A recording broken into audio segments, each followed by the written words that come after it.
Donc, troisièmement, graphique cartésien. Je passe en rouge. Définition. Dans un graphique cartésien, on représente une donnée en fonction de l'autre dans un repère cartésien. Un repère cartésien est fait de deux axes se coupant à angle droit. L'axe horizontal sera l'axe des abscisses, A comme abscisse et comme allongé. L'axe vertical sera l'axe des ordonnées.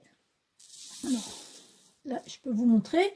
Ici, vous avez l'axe des abscisses. Ici, vous avez l'axe des ordonnées.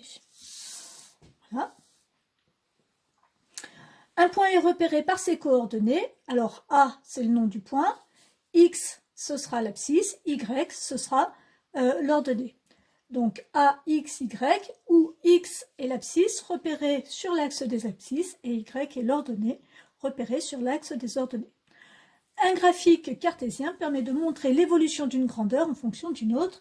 Il est souvent utilisé pour étudier l'évolution d'une grandeur dans le temps, par exemple, mais pas seulement. Alors, exemple, on va tracer le repère. Donc, pour tracer un repère, on a dit qu'on traçait deux axes.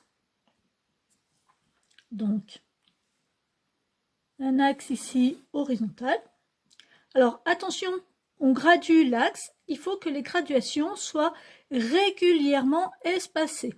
Alors, on n'est pas obligé de prendre les mêmes graduations sur les deux axes, mais quand on choisit une graduation sur un axe, il faut la garder, la conserver jusqu'au bout de l'axe. Deuxième axe qui sera vertical et qui sera perpendiculaire à l'axe précédent. Je trace donc une perpendiculaire ici. Bon, je peux prolonger. Donc l'année prochaine, vous verrez qu'on fait une partie en dessous qui sera avec des nombres négatifs, comme lorsqu'il fait froid. Bon, ça, vous verrez ça l'année prochaine. Et donc là, on ne va pas prendre 1 cm par 1 cm, on va prendre 1/2 cm par 1/2 cm. Mais si je choisis de faire 1/2 cm par 1/2 cm, je le fais jusqu'au bout. Voilà. Ici, c'est 0. C'est ce qu'on appelle l'origine du repère. Ici, l'axe des abscisses. A comme allongé. Ça, c'est pour savoir bien faire la distinction entre les deux. Je pars de l'origine, 0, 1, 2, 3, 4, etc. Je pars de l'origine et ici, j'ai l'axe des ordonnées.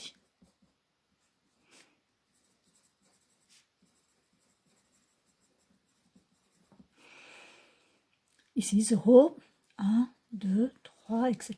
Alors, on n'est pas obligé de faire de 1 en 1, on pourrait faire de 3 en 3, par exemple. Alors, je vais placer, par exemple, le point A,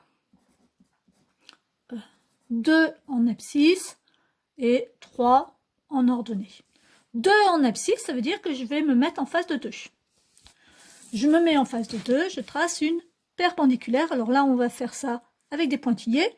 Si vous avez des feuilles quadrillées, évidemment, vous utilisez vos carreaux et vous n'êtes pas obligé de faire les pointillés.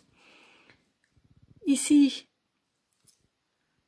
en face de 3, je vais placer à l'intersection de mes deux pointillés mon point A. A, 2, 3. Je suis bien en face de 2 et je suis bien en face de 3 pour l'ordonnée. Voilà.